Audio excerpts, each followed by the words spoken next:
ሰላም ሰላም እህት ወንድሞቼ እንዴት አደራችሁ? እግዚአብሔር አምላክ የተመሰገነ ይሁን። እኔ በጣም ደህና ነኝ። ዛሬ ለሁሉም ነው፣ ሙስሊሙም ክርስቲያኑም ብትሰማይ ስማይ መልካም ነው። አይመለከተኝም ካልክ ደግሞ ለቀቅ ማድረግ ትችላለህ። ነፃ ፈቃድ ያንተ ነው። አልሰማ ብለህ እንጂ ብነግር በይፋ መልኩን ቀየረ እንጂ መቼ ጉቦ ጠፋ ይላሉ አባቶቻችን። አባቶቻችን በኢትዮጵያ ሰማይ ስር ላይ ያለውን እውነት ዛሬ የሚደረገውን የሚከሰተውን ነገም የሚመጣውን አስቀድሞ ተናግረዋል። አንተ አልሰማህም ማለት እኔ ተሳስቻለሁ ማለት አይደለም። አንተ አልሰማህም አላደመጥክም ማለት አባ መሐ ኢየሱስ አባ ዘወንጌል ሳልሳዊ ቴዎድሮስ አልተናገሩም ማለት አይደለም። መስማት ያለ መስማት ያንተ ፈንታ ነው። እኔም እንዳንተው ስልኬ ከጀው ነው በስልኬ ተጠቅሜ ነው ፈልጌ የሰማሁት። በመስማቴ ተጠቅሜያለሁ። ራሴን አውቄያለሁ። ነገ የሚመጣውን አውቄያለሁ። የዛሬ ዘመን ትውልድና የኖህ ዘመን የጥፋት ልጆች 120 ዘመን ተሰጧቸው። ተመለሱ ሲባሉ ስሙ ሲባሉ 10ዋን 20ዋን እንዳንስባት እንጨፍርባት እንብላባት እንጠጣባት በተስፋ ሲዋዥቅ የጥፋት ውሃ ሳያስበው መጥቶ ትውልዱ ጠፋ። 7 ቤተሰቦች ብቻ ተረፉ። ዛሬም ቀጠለ። ዛሬምና አባቶቻችን ደከሙ፣ ለፉ፣ ወጡ፣ ወረዱ ለራሳችን እንጂ ለነሱ ብሎ አይደለም ወገን።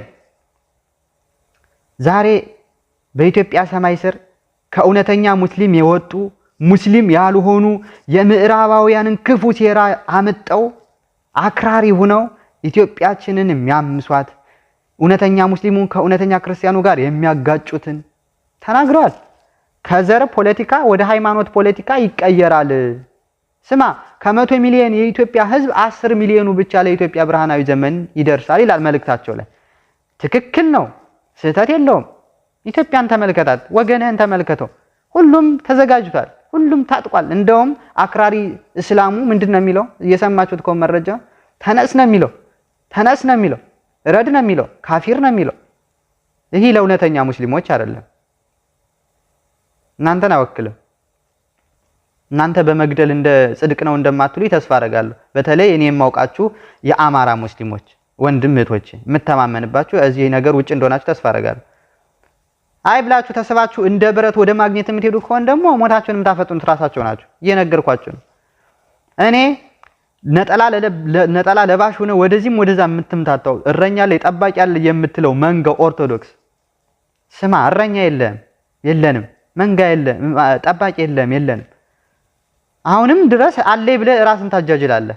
ቢኖርህማ እረኛ ማለት እኮ ስለ መንጋው ራሱን አሳልፎ የሚሰጥ ነው። የት አለ የሰጠው? ስንት እናቶች ሲያነቡና ሲያለቅሱ፣ ስንት ወንድሞች ሲገደሉ የት አለ? ራስን አዘጋጅ። አባ መሐ ኢየሱስንና መልእክታቱን ስማ።